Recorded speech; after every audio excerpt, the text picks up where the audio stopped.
It's a big week in space. There's a lot to prepare for. Uh, I don't know. How's everybody doing out there? It's a little weird. It's a little wild. Let me adjust this a little bit. Yeah, we got a lot going on this week. We're talking about the week in space from what is it, March 24th, 2025 to March 30th, 2025. Good morning.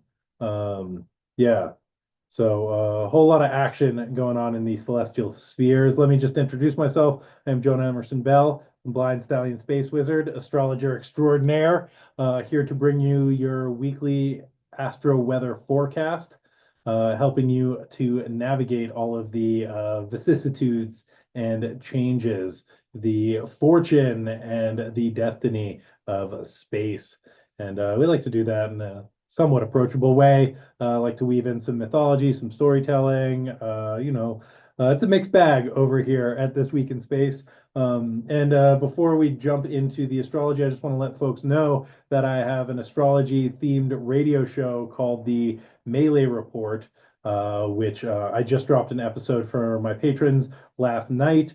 This is part two of the myth of Inanna, the descent myth from an ancient Sumerian text, and this is part two, where Inanna is rescued from her predicament in the underworld. I'll make that available as soon as I'm done with this, and so y'all can check that out. Part one came out a couple weeks ago, but we're sort of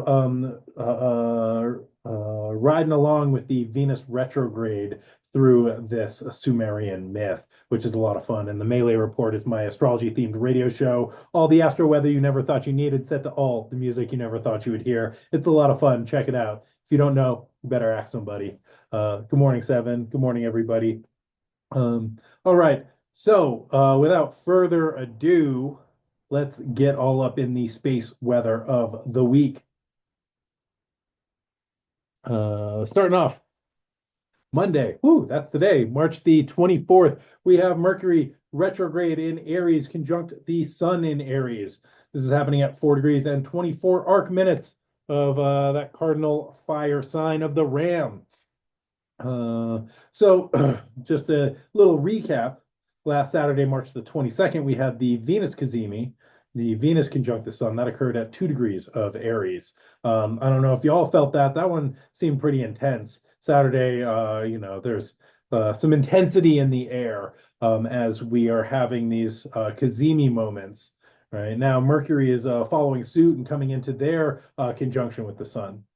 All right, so with Venus conjunct the Sun, that's sort of the depths of the Venus retrograde moment, right? That Venus retrograde cycle hits that kind of middle point, and that is sort of the depth of it, where Venus comes into the heart of the Sun and goes through a death and rebirth process. And this is what is talked about in the Sumerian myth of the descent of Inanna, when she sort of is stripped of all of her power objects and enters into the throne room of her dark sister Ereshkigal and is killed, right, and then is brought back to life.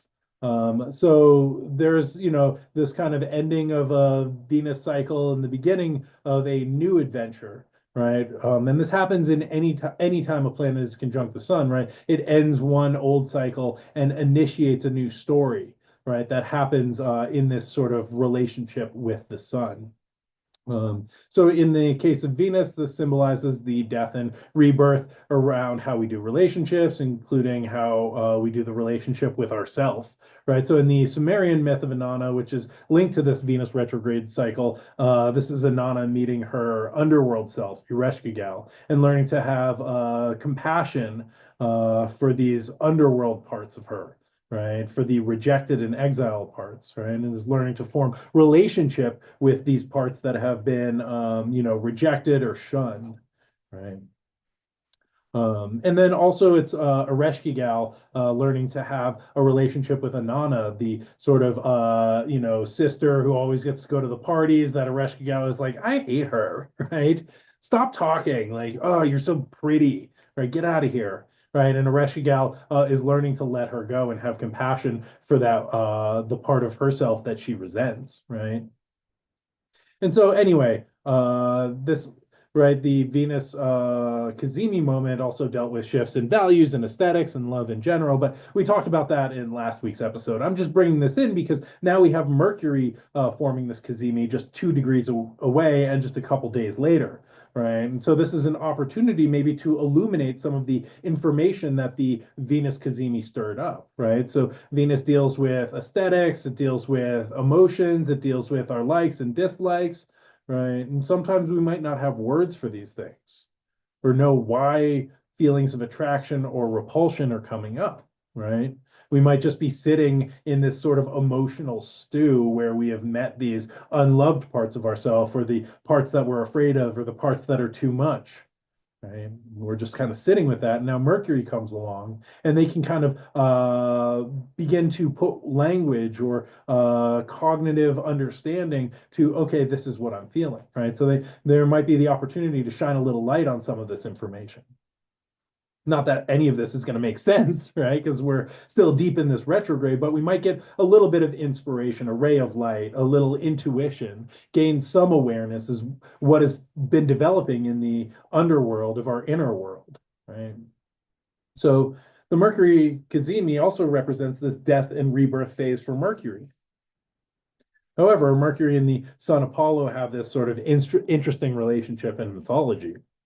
Right, in Mercury's lore, they are born in a cave to Mia, who is Mercury's mother and one of Zeus's consorts. Right, Mercury is born and on his first day of life. He starts wondering why him and his mom are living in obscurity in this dark cave when he has such noble parentage. Um, Immediately he notices this turtle walking by the mouth of the cave, and he catches it and kills it and turns its shell into the lyre, which is a stringed instrument. And then he goes out and steals Apollo's cattle. And Apollo is connected with the sun. Apollo is sunlight. Right. Helios is the sun, and Apollo is sort of like the sun's emanation into the world. Right? And so Mercury, on his first day, he goes out and steals Apollo's cattle. And he makes these shoes that he puts on the cow's feet and makes them look like they're walking in one direction or in all these directions. And he gets the cows to walk backwards. So the tracks become impossible to trace. And this is some Mercury retrograde shit right there, right? Tracks that are going both forward and backward, right? A path that doesn't really make any sense. Tracks that we can't quite track and leave us feeling impossibly lost. Right? And when Apollo finally catches Hermes, or Mercury accuses him of the crime, and little baby Hermes laughs at him and says, I'm exactly 1 day old, bro. Like, how am I going to steal your cattle? I don't even know what a cattle is, right? I've only just heard that word. And Apollo is like, I'm not having this. I'm taking you to my dad, right? I'm talking to the manager, right? So Apollo takes little baby Hermes to Zeus, and Hermes, Mercury, charms the pants off of Zeus. He gets him to laugh. He plays the lyre for him, and Zeus is tickled pink. And Apollo is enthralled by this. And he's so interested in this instrument that he trades Hermes his cow and gives him the caduceus, Hermes' staff of magic. Right. And so there's this interesting piece in this story, and this is a little aside, right? It's sort of like Mercury ends up like being the owner of the cattle, right? Or the keeper of the cattle. And it's sort of like, how could I steal something that's already mine? Right. And I think that this is also part of this Mercury Venus retrograde, right? Like, how is it theft if it already belongs to me? Right. How is it like, I don't know, how is it returning if like it's always been here? Right. If there's nothing wrong, right, then nothing is broken and there's nothing to fix and there is nothing to heal. Right. How did Mercury steal the cattle if the cattle driver's whip is already in their hand? So just something to think about. Right. And so something to remember is that Apollo is the light of the sun, right? It brings things up from the dark and illuminates them. Apollo says this is how things are. Mercury is mercurial, right? There are potentials and possibilities with this trickster god, right? And as they sort of shift things and they play the liar and they tell the lies, they also kind of ingratiate themselves to Zeus and become part of the Olympians. They claim their rightful place on Olympus through their sort of the playing the liar, the telling the lies, the sort of charming Zeus, and the getting Zeus to acknowledge Mercury as their son and the divine parentage, right?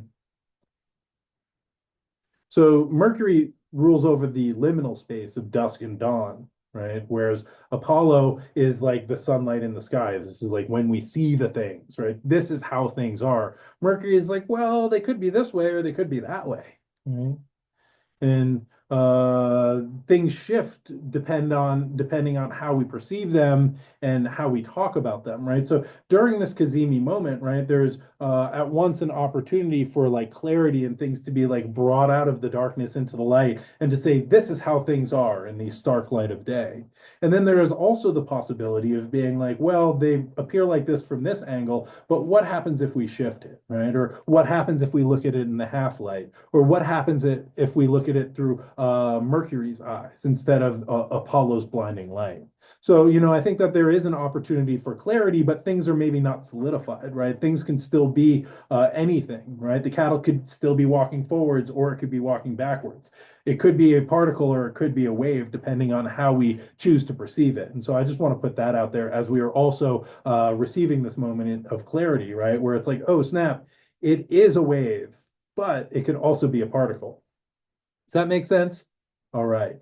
So in this Kazemi moment, there's also something that is exchanged, right? The lyre for the cows, the lie for the cow meat, the music for Mercury's right place among the Olympians. But there's also something given, something traded, a sacrifice is made. So Hermes can be made sacred.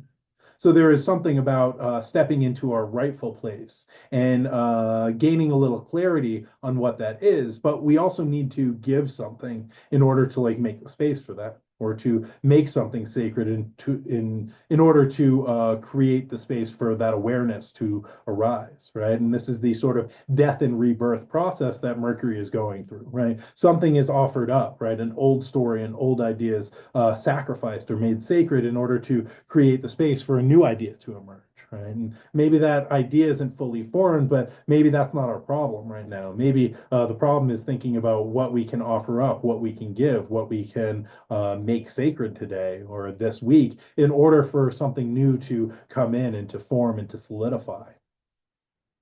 All right. So we're here now. Awesome. Tuesday, March the 25th, we have Mercury retrograde in Aries, sextile Pluto in Aquarius at 3 degrees and 27 arc minutes. So a sextile is a supportive aspect, right? We're getting an opportunity for collaboration between Mercury, the messenger of the gods, and Pluto, who's the lord of the underworld, right? And so again, last week we had the Sun and Venus doing the same dance with Pluto, right? And that was on Friday, I believe we had Venus, and then Sunday we had the Sun. Now, Mercury, who deals with our cognitive, intellectual processes, is following this up and forming the same supportive aspect with Pluto. So again, we may have an opportunity for some cognitive awareness of the things that are being worked through on an internal level. As same way that like Venus and the Sun made their sextiles to Pluto on Friday and Saturday of last week, which was bringing up information about relationships, our sort of identity, our sense of self, right? Who we are, what we want, how we show up in the world, right? And now Mercury is perfecting this sextile aspect, right? And coming in and maybe like putting some of the pieces together. Mercury likes making connections, right? So as we've been kind of on this underworld journey of the Venus retrograde, right? This Mercury retrograde, the Sun coming in to contact the Lord of the underworld and shining a light into the underworld, right? And all of this sort of shadowy material we're getting access to, and Mercury is maybe helping us to weave some of these stories together and pick up the pieces and kind of put these pieces together. Right. And so just a heads up, Mercury perfected the sextile aspect of Pluto when they were direct on March 5th. So we might be revisiting and revising and reviewing some of the underworld themes that we experienced back then around the 5th of March, beginning of this month. right? So Mercury, as the psychopomp, brings souls into the underworld or retrieves them from the land of the dead, right? And so there's this relationship between Pluto, right, who rules over this underland world, right, and Mercury, the messenger, who's able to come and go from this realm. And so in the story of Inanna, which I'm like totally obsessed with, so I'm going to keep talking about, right? And in this week's Melee report, I go into excruciating detail with excellent soundtrack for this part of the story. In the tale of Inanna, there is the Kirigara and the Galator, who are these non-binary beings made by Father Enki, who go into the underworld and show compassion and empathy for Ereshkigal, right? And so with this sextile, right, I see a similarity with this, right? Because Hermes, Mercury, also non-binary, right? And can go into the underworld and leave, and brings messages from the super consciousness of the Olympian realm into the underworld, into the depths of the like deep unconscious realms, right? And retrieves messages from the unconscious and brings that into, our conscious mind, into the Olympian super consciousness, right? Anyway, right, in the myth of Inanna, the Karagara and the Galatar are these magical creatures, these professional mourners who enter into the underworld and show all this compassion for Ereshkigal, right? Who like is all alone, eats dirt, right? Her hair is spread out about her like leaks, right? She's uncovered, she's suffering, she moans, "Oh, oh, my back!" And they come in and they're like, "Oh, oh, you're back!" And she's so surprised, right? Because no one has ever shown her compassion. Right. So with this sextile, I think that there is an opportunity to listen to these shadowy parts of ourselves, right, that have been imprisoned in the underworld or rejected, as well as the opportunity to communicate to these parts of ourselves. We can ask these parts, is there anything you want me to know? Right? What's going on here? Are you like, is there anything that I can do to support you? Right? How can we be better friends in the future?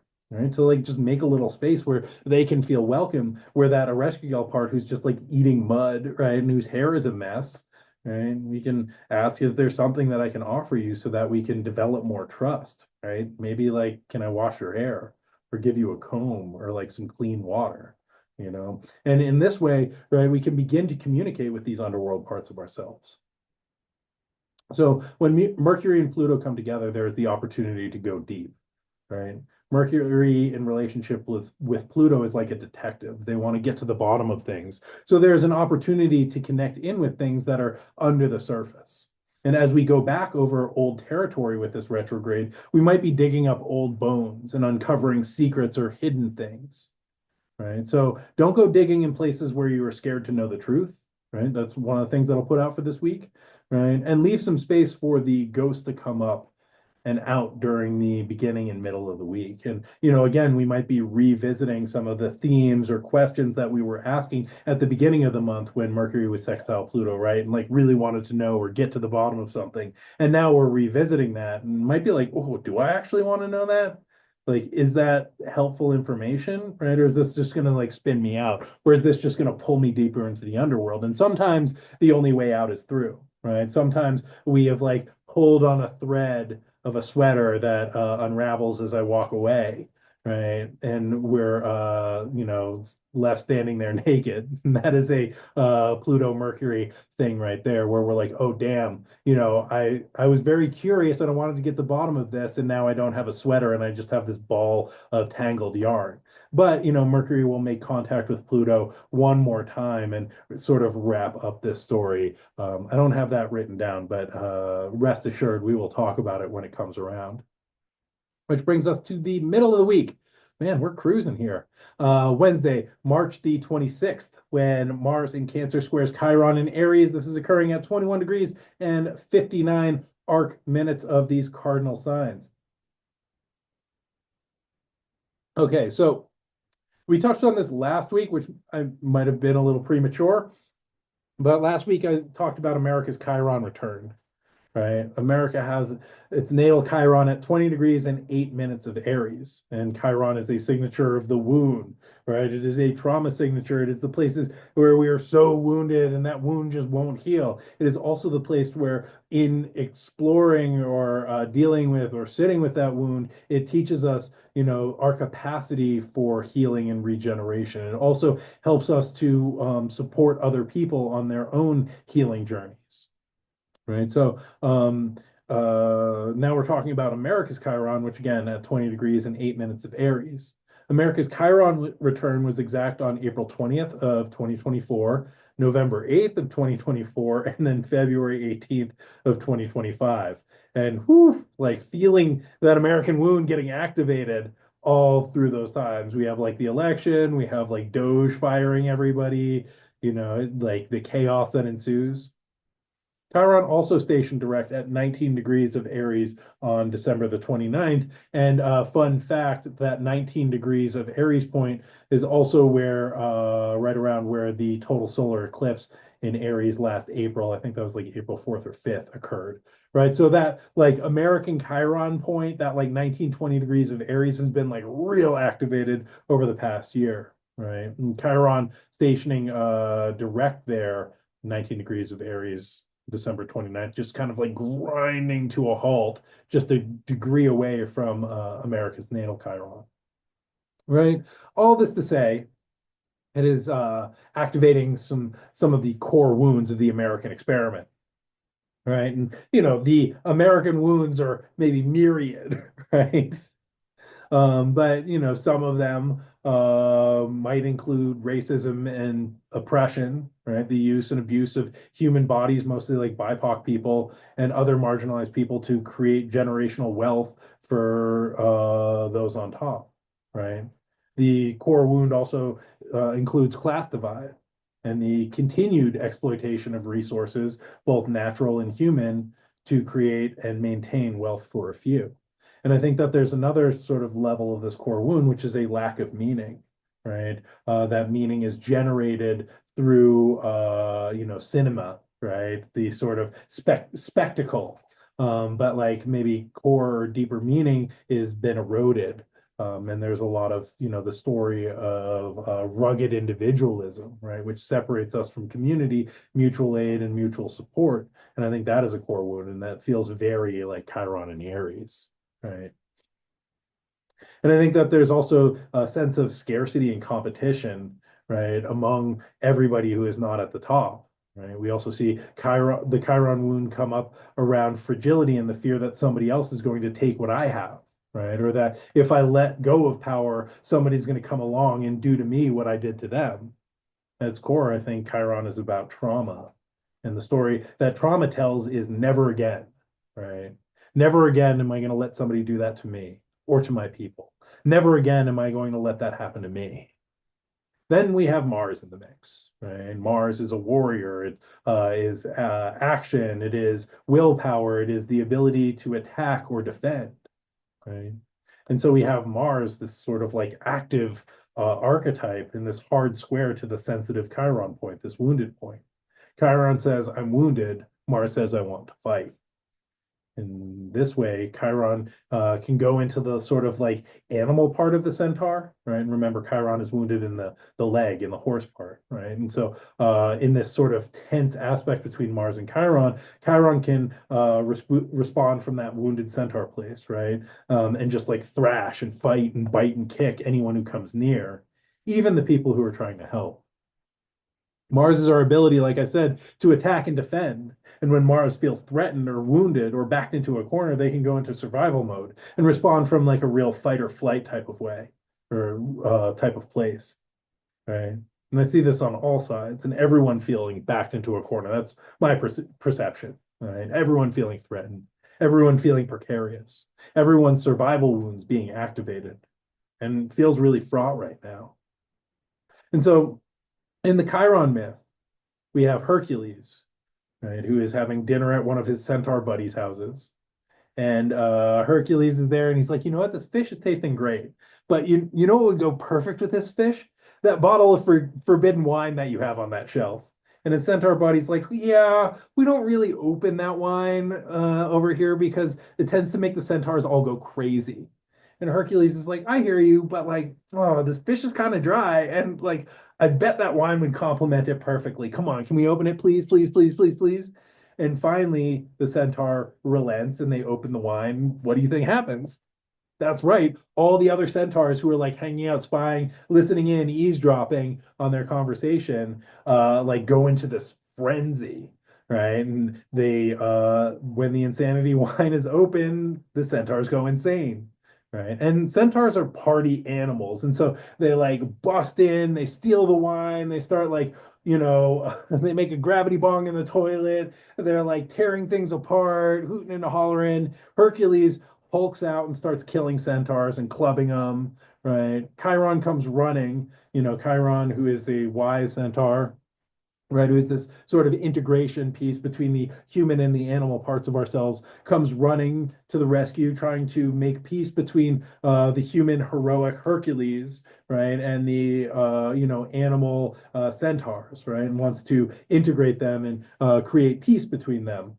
But what do you think happens? Instead of making peace, he gets hit with an arrow dipped in hydropoison from Hercules, right?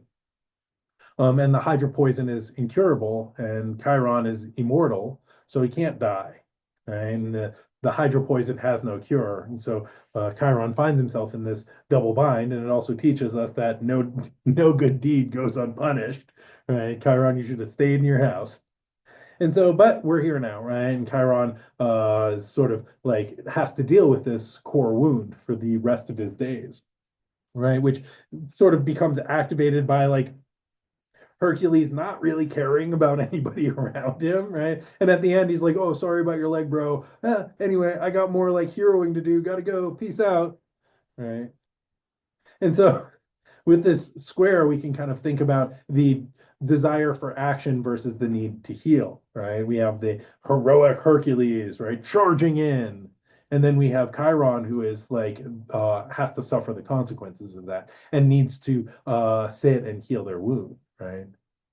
And we can also think about these core wounds that are motivating our action. And how do we slow down and not rush in headlong? Right? And how do we respond instead of reacting to the insanity wine, right? When the wine gets opened and the rage machine starts going, and like, our nervous system gets flooded because we looked at a post, right? Or we read an article, or we heard a story, or we're seeing these things unfold, right? We get swept up in this insanity wine, right? Need to do things, right? Need to take action. And I think taking action is really important, but taking action from a place of the wound, I don't think is necessarily the most helpful, right? And if our actions are not thought out and clear and concise, I think that it just perpetuates the cycle, right? We can also think about the wounds and the primal instincts that are motivating our actions. And on another level, Mars is related to doctors and surgeons, right? These are some of Mars's people. So in this, even though this is a square, so it's a hard aspect, and hard aspects create friction and cause us to take action, right? They seek integration. So we can also think about the wound of Chiron and Mars's ability to cut into old wounds as that surgeon with their cutting instrument of the scalpel, right? And cut into old wounds so that they can be cleaned out or healed, or cut out infected areas so that again we can heal them. And I think about Mars as a blade, right? So, it can be a battle axe, it can be a scalpel, right? In Cancer, it might be a crab claw, right? That just strikes out or like grabs onto something, right? And just like holds onto it for dear life until something more interesting comes along, right? But one of the things that we can consider is how can we utilize as Mars's skill as a surgeon? How do we turn that crab claw that just wants to grip onto something into a scalpel that can help us to cut out something that is infected, right? And help us in this healing process instead of having the wound activating Mars as right, and turning Mars into a berserker who feels threatened, right, whose trauma is activated and they respond irrationally or violently, right? Just some things to think about as we come into the middle of the week. All right, moving right along. Oh, we're doing okay for time, not bad. Thursday, March the 27th, Venus retrograding back into Pisces. Whew. So, yeah, if you remember, Venus was in Pisces. They entered into Aries. They stationed retrograde. Now they're shuffling back into the deep, emotional, intuitive, creative, spiritual waters of Pisces, which is a place where Venus is exalted. So Venus is in detriment in Aries, which doesn't necessarily mean it's bad, but Venus has a harder time getting their needs met because this is a sign that is far away from their home and their landlord is not very sympathetic to Venus's needs, right? And so Venus has to get a lot more creative with how they resource themselves in this Mars ruled sign of Aries, right? And so, Aries is more individualistic, less relational, right? It is, bringing about like themes of self-advocacy, right? What do I want? What do I need? What is important to me? What makes me feel good, right? How am I going to make choices that privilege the self or my identity or my emerging identity, right? Now, Venus will be retrograding back into Pisces, where they are exalted. So they are raised up by a community that supports them. And one of the ways that I think about this is like, Pisces is like deeply romantic, like tragically romantic. And Venus, as a creative type who loves beauty and aesthetics, I think about them writing like deep devotional poetry or like sad, longing, romantic, passionate poetry, right? And which is very appreciated in the Jupiter ruled sign of Pisces. And so there is an opportunity. I don't know, like maybe there's some ease that comes in. And like ease can be great, right? But also ease comes easy. So like, we've been sort of forced to do this difficult relational work in Aries that feels sort of like a battle, like a fight, like a struggle, and that's been really challenging. And as Venus enters back into Pisces, perhaps something opens up a little bit and there's the opportunity for integration. However, we don't want to just be like, oh, it's easy now, I guess I'm just not going to worry, like, oh, that must have been a fluke, right? That wasn't, I didn't really need to like advocate for myself in that situation, in that relationship. That's not that important. Right? It's easy now. Oh, things are working out a lot better in this relationship. So I don't need to worry about that. I don't think that's the case, right? And I think we get the opportunity to integrate some of the challenging things that we've been experiencing and discovering, these other resources that we can utilize around aesthetics and beauty and our appearance and our love and our relationship and our value system, right? And just because like it was difficult doesn't mean that we need to stop work now because things get easy, right? So just something to think about. Anywho, same day, right after Venus retrogrades back into Pisces, Venus will conjunct Neptune in Pisces at 29 degrees and 53 arc minutes. Ooh, getting down to the wire, very edge of Pisces. And spoiler alert, on Sunday, Neptune will enter into Aries, which is a pretty big shift. But let's stay with where we're at. So this is the second time that Venus has formed a conjunction to Neptune. The last time Venus was conjunct Neptune was February the 1st. Right? And at that time, Venus was conjunct both Neptune and the North Node and 27, 28 degrees of Pisces. Next Tuesday, April the 1st, Venus will meet up with the North Node again and continue that storyline.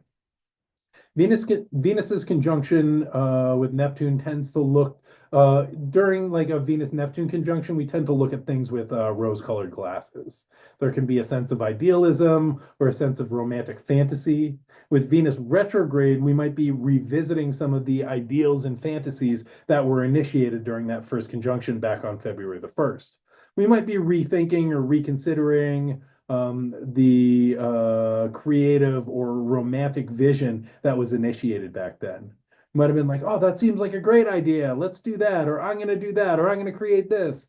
And now we're like, how is this actually working? Is this actually working? All right, what's actually supporting this? Um,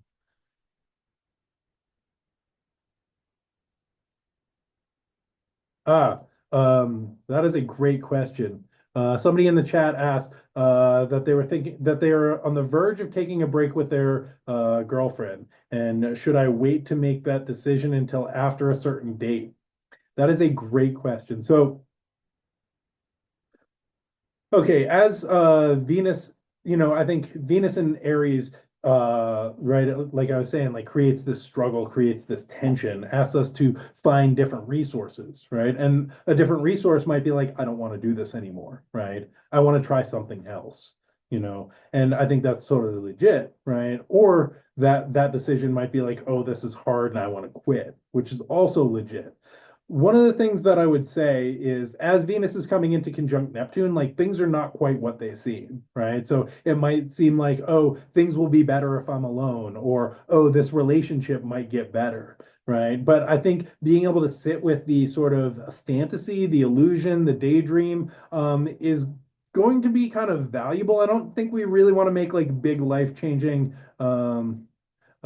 decisions based on what could be kind of a illusion, right? Because Neptune is illusional and delusional. The other thing that I'll say, and I think that taking a break during a Venus retrograde is legit, right? However, with a retrograde, we end up like revisiting or redoing things, and I think that if we break up during a retrograde, we might have to like come back around and disentangle, right? So it might be, I don't know what your relationship is like, or where y'all are at, but I think that this is a time for communication and talking about like, this is what I'm feeling, these are my needs, these are the ways that I'm not feeling met, these are the ways that I would like to be met, and to like actually have these conversations. If we're just like, oh, cool, I'm not going to talk about it, it feels hard, I'm going to break up with you. I think that we're going to have to like have those conversations eventually with this person or with the next person or the next person, right? It's going to come back around again because that is the nature of a retrograde. It is a rethinking and a redoing and a reimagining and a revisioning, right? And then we station direct and we move back over that territory and kind of solidify things in a way, right? So I'm not going to say yes or no, but I think that this is a time of rethinking our values, rethinking what's important, right? And being able to communicate, this is what I'm looking for in a relationship. And I think the Venus Neptune conjunction is an opportunity to be like, this is what my ideal is, right? This is what I'm striving for in relationship.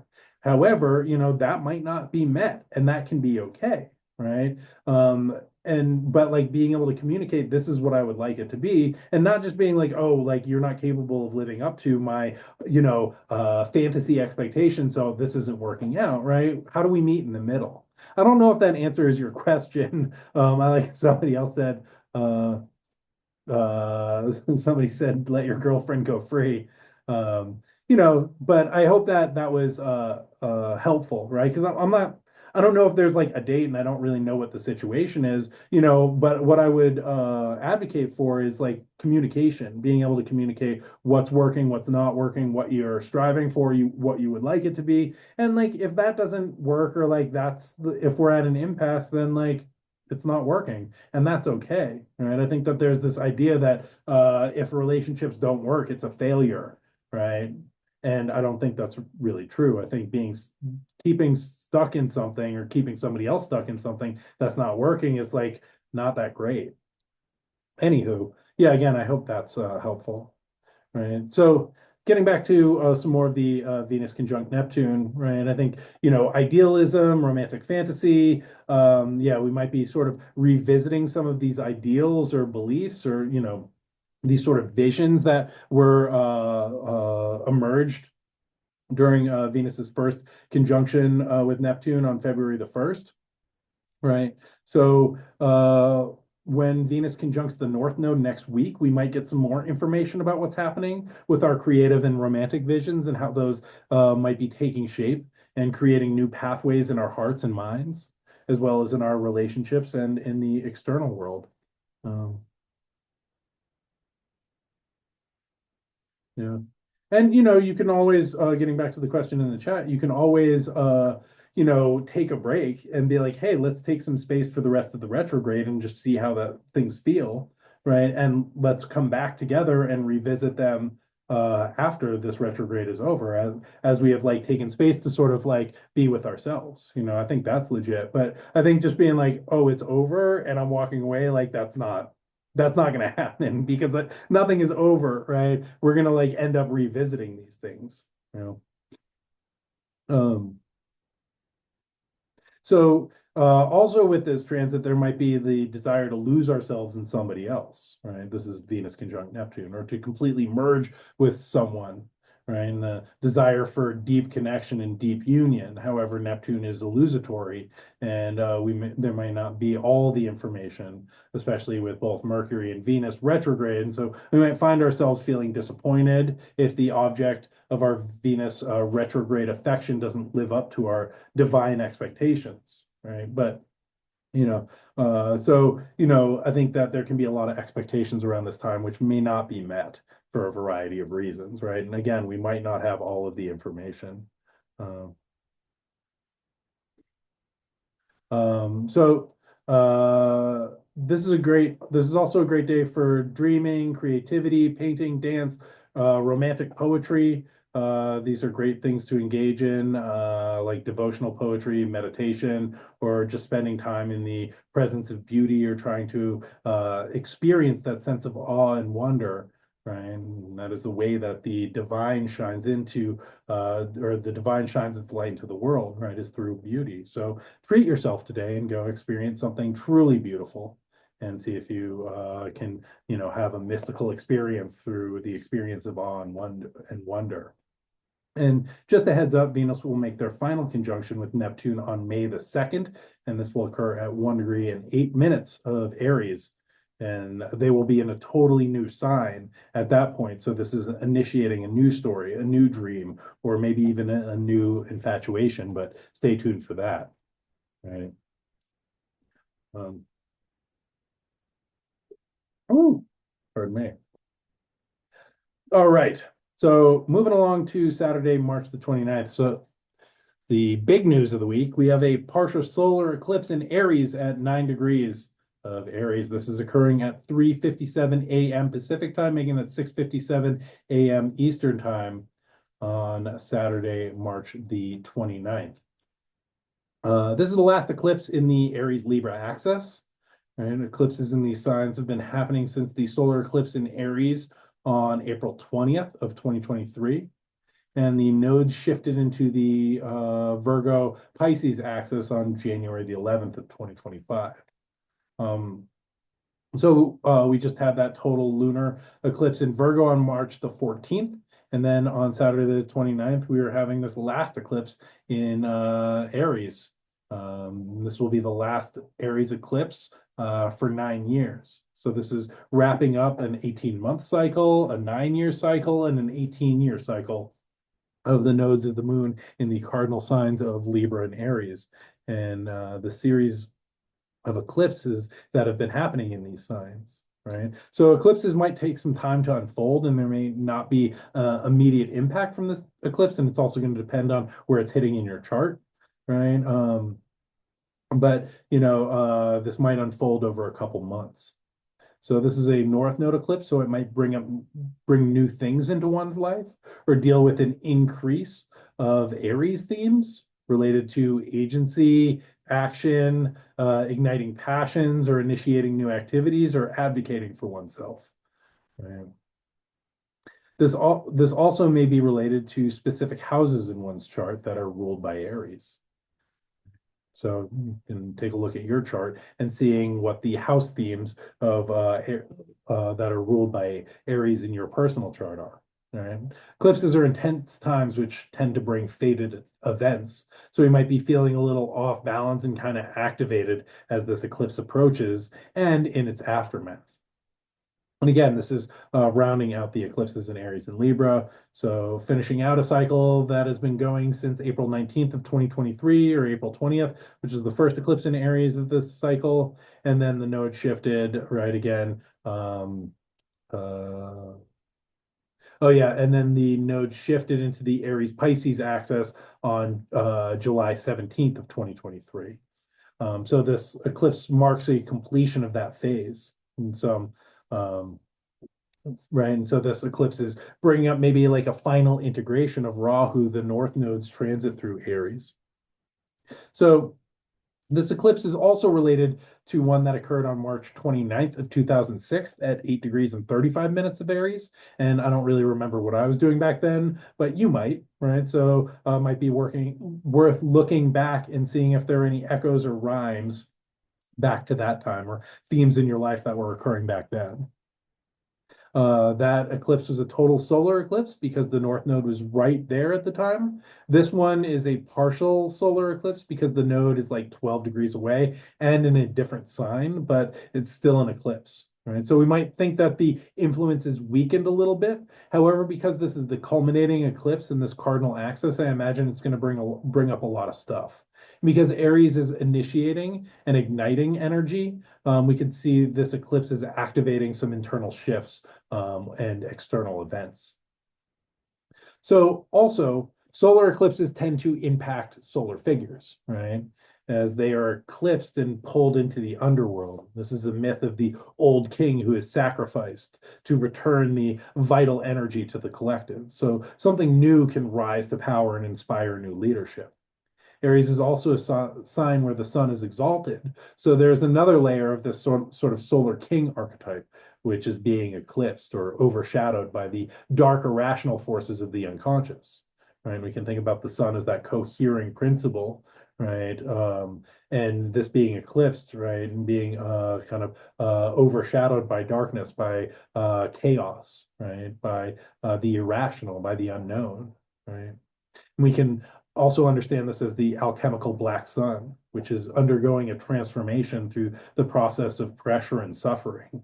The inverted sun like weighs down on us until we heed the inner call and learn to honor our authentic self and rise to the sun's call to adventure. Right. The black sun requires special vision, night vision, which allows us to see in the dark and to hold awareness of the upside down. And in the light of the black sun, we need to learn to trust the small, quiet inner voice to help guide us and to navigate the strange half-light of this transformative space. And, I want to, there's this quote that I want to read from James Hillman in an essay that he wrote called Joseph Campbell, Myth as Hero. And he sort of talks about like this old king, this ogre, right, who's being slayed. And I think this is really the Aries eclipse myth, right? How do we like create a new hero myth for our time? And Hillman says, a civilization requires the ogre to be slain. Who is the ogre?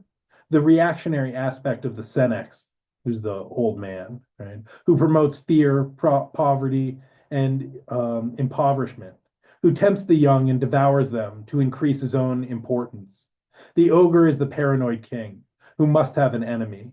He is the deceitful, suspicious, illegitimate king, whose nobles of the court are sheltered in gated communities, already having locked themselves away, or rather committed themselves to the enclosed asylum of security, where they nourish their world-devouring megalomania, but use the language of the legitimate hero to free the world of evil, though they themselves are the carriers of lies, cruelty, and death.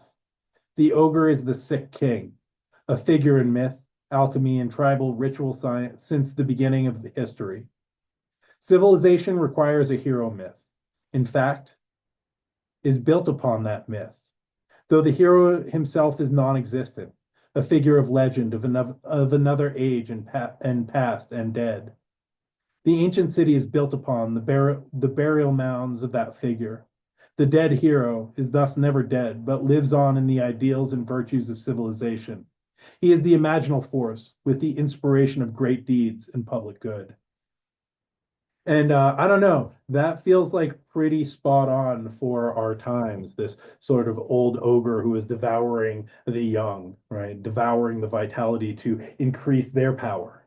And, what Hillman is calling for, and I think what the times are calling for, and in a lot of ways, what this Aries eclipse is calling for is, I think, a new hero, or not a hero, right, an individual, but a hero myth, right? The energy of the heroic to reemerge from the dark, stagnant places, to, take hold of the imaginations and the hearts, and to create an image of change and something different, right? Something heroic, not like heroic by name that seeks to oppress, but heroic in spirit that can actually liberate.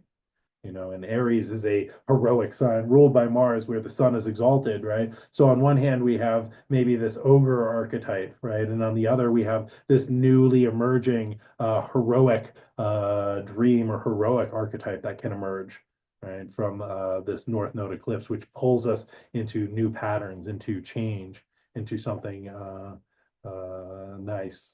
Nice. Yeah. Luigi. Yeah, I vote Luigi Mangione for heroic myth of our age. Okay. Well, I think he is part of it, right? I think that he is swept up in the spirit of that times, right? Stepping into that archetype of the hero, you know. Okay, so the last thing that I want to talk about is later that day, same day as the eclipse, Mercury re-enters Pisces, which is the sign of their fall, and then Mercury will conjunct Neptune at 29 degrees and 59 arc minutes of Pisces. So this is the absolute last degree and last minute of Pisces. Neptune will enter Aries like 9 hours after Mercury perfects this conjunction. Neptune has been in Pisces since 2011. And because Mercury is our mental processes and cognitive awareness, this might offer an opportunity to kind of understand what happened over that time. It might be a final download from this mystical outer planet before they shift signs and spend the next 13 or 14 years in Aries. Right? Neptune is dissolving and is associated with the longing for paradise and the return to divine union, and is a desire to melt into the everything. And again, Mercury is information and how we process information. So this is an opportunity to get some information about the last 14 years or so. What did we learn? What emerged? What dissolved? What was purified? This also might be extra confusing because Mercury is in their fall in Pisces, and they're in Gatorade, and Neptune is Delulu, and eclipses are unhinged, right? So things are probably not going to be what they seem, right? And again, we don't really want to make rash decisions, right? However, we might gain access to some deep information from the collective unconscious or from the well of the deep mind. Pisces is represented by these two fish swimming in opposite directions, right? One of these fish might be swimming close to the surface, and the other one is diving deep into the depths. Right? That sea diving fish is the one that is probably going to be activated over this weekend. So allow some time for inner wisdom, right? For the irrational, for the unconscious to emerge. And again, this is also going to be happening on the same day as the eclipse. So there's this invitation of the conscious, or there's the inversion of the conscious logical solar mind, right? And the irrational intuitive awareness that the nocturnal consciousness, right, which is overtaking the organizing principle of the sun. And the Dionysian irrational wisdom of Neptune is also being activated, right? Trance states and ecstatic desires of this Dionysian quality might come to the forefront. It can also be uncomfortable in the wrong context. But in the right spaces, it might give us great wisdom from the body or from nature or from our unconscious mind. But again, we might find ourselves navigating in the dark and wandering around in the strange half-light of the Neptunian awareness and this eclipse. And speaking of strange half-light, the next day Neptune will enter Aries. So Sunday, March 30th, Neptune enters into the cardinal fire sign of Aries. And that will happen at 5 a.m. Pacific time, making that 8 a.m. Eastern time, early in the morning on Sunday the 30th. This is one of the biggest transits of the year. I'm going to say maybe the biggest transit of the year. Neptune will retrograde back into Pisces on October 22nd of 2025, and then they will re-enter Aries on January 26th, 2026, and they will stay in Aries for about 13 years until 2038 to 2039. Right?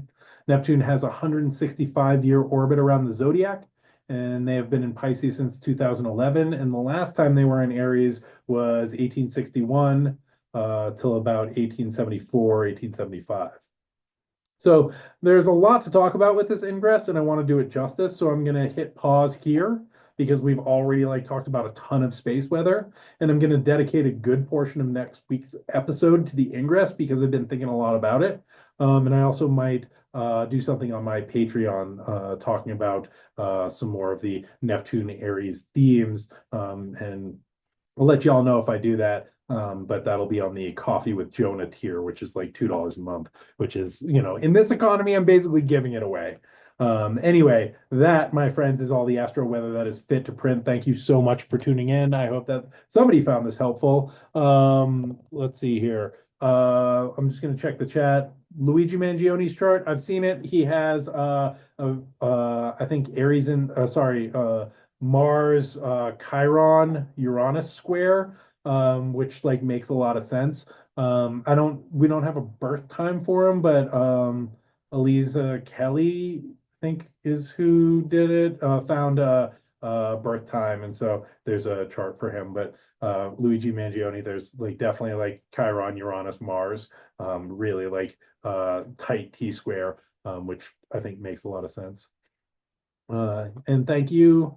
And yeah, thanks everybody for tuning in. Just before we go, I have a radio show. It's called the Melee Report in this last episode, which I'll be putting out, we'll be making available to the public. Right after this, we do part 2 of a 3-part special series with Anana's descent into the underworld, which is a way of looking at the Venus in retrograde cycle.